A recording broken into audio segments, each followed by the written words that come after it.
High রে high, আমার পোড়া কপাল। হ্যাঁ, আজকে ভাত পুড়াইছে হারামজাদি। এই রান্নাঘর তোর আর আমার তো যুদ্ধক্ষেত্র সরে যায়। বেরো বেরো বলছি। দেখ, তাও বের হয় না।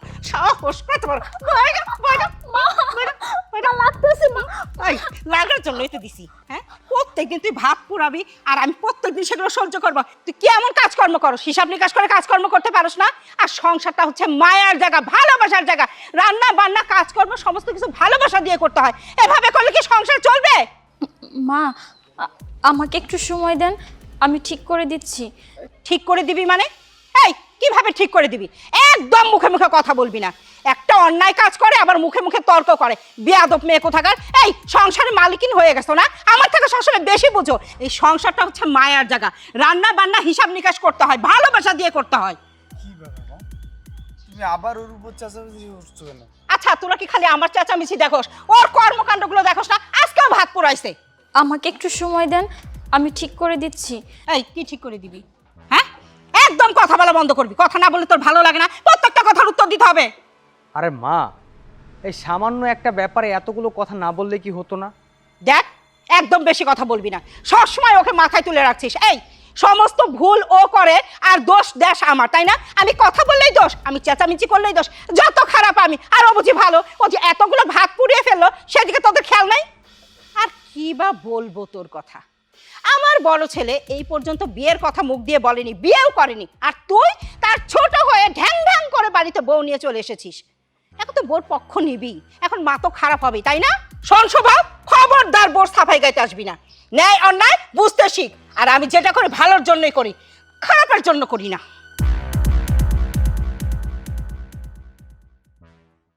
ভাইজান, এই যে আপনার চা। আপনি না বললেন যে আপনার মাথা ব্যথা করতেছে, তাই আমি আদা দিয়ে চা করে নিয়ে আসছি। বাবা বাবা, দরদ দেখি মানুষের জন্য মানুষের উতলে ওঠে। এরকম দরদ আর কতদিন দেখবো আল্লাহই জানে। মা, আমি তো শুধু ভাইয়ার জন্য চা করে নিয়ে আসছি। ভাইয়া বললো যে ভাইয়ের অনেক মাথা ব্যথা করছে, এর জন্য আদা দিয়ে চা করে নিয়ে আসলাম, যেন খেয়ে ভাইয়ের মাথা ব্যথা কমে যায়। মা, আপনাকে 1 কাপ দিব? থাকবো মা, আমার শরীরে আবার এত আদর যত্ন সহ্য হয় না। আবার দেখা যাচ্ছে আমি অসুস্থ হয়ে যেতে পারি। কারণ মন থেকে দেওয়া এক কথা আর মন থেকে না দেওয়া আর এক কথা।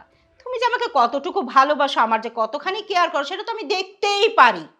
মা, ও তো আমাদের ভালো করতে চায়, আমাদের সবার টেক কেয়ার করতে চায়। তুমি কেন সবসময় ওর পিছনে লেগে থাকো? দেখো, একটা মানুষ যখন একটা পরিবারের জন্য কোনো কিছু করতে চায়, তাকে সুযোগ দেওয়া উচিত। হ্যাঁ, আমি মানছি তোমাকে না বলে ওরা বিয়ে করেছে, তাই বলে তুমি ওর সাথে সবসময় খারাপ ব্যবহার করবে? মা প্লিজ, ওকে একটা সুযোগ দাও না তুমি। এই, তুই কি আমার পেটের সন্তান? আমার তো মনে হয় না। সব সময় ওর সাবাই গাছ কেন? শোন, এই যুগের মেয়েদের আমি হাড়ে হাড়ে চিনি। তারা যে কতটা চালাক হতে পারে সেটাও আমি জানি। হ্যাঁ, তোরা তো বোকা, সেটা বুঝিস না, মাথায় তুলে নাচছিস। আর আমি যদি এরকম করে আহ্লাদ করি না, তাহলে তো সে আমার মাথায় বসে কাঁঠাল ভেঙে কোষগুলো সুন্দর করে খেয়ে খেয়ে ফেলবে। তাই অত সস্তা না আমার আদর ভালোবাসা পাওয়া। মা, তুমি একেবারেই ভুল ভাবছো। আচ্ছা, তুমি একটা বার মাথা ঠান্ডা করে চিন্তা করো তো, যদি আজকে মায়ার জায়গায় তোমার নিজের মেয়ে থাকতো বা তুমি থাকতে, আর তোমার সাথে বা তোমার মেয়ের সাথে যদি এই সেম ব্যবহারটাই তোমার শাশুড়ি করতো বা তোমার মেয়ের শাশুড়ি করতো, তাহলে কেমন লাগতো? খায়রুল, তুই যেটা বলছিস একদম ভুল বলছিস। ওই মেয়েটা কিন্তু আমার মেয়ে না। আমার মেয়ে হলে কাকে কোথায় কি করতে হতো সেটা আমি ভালো করেই জানি। অন্তত ওকে কোথায় রাখতে হবে সেটাও আমি ভালো করে জানি। ভাইয়া, বাদ দেন না এসব, আপনি চাটা খেয়ে নেন, আপনার চা ঠান্ডা হয়ে যাচ্ছে। না মায়া, এই ঠান্ডা চা আমি আর খাবো না। যদি পারো এই চাটা গরম করে মাকে দাও, মা খেয়ে ফেলো। কি হলো? সঙ্গের মতো দাঁড়িয়ে আছো কেন? যেতে পারছো না? আমি কিছু বললেই খারাপ লাগে, তাই না? হ্যাঁ, ওর সাপোর্ট কাটো খালি।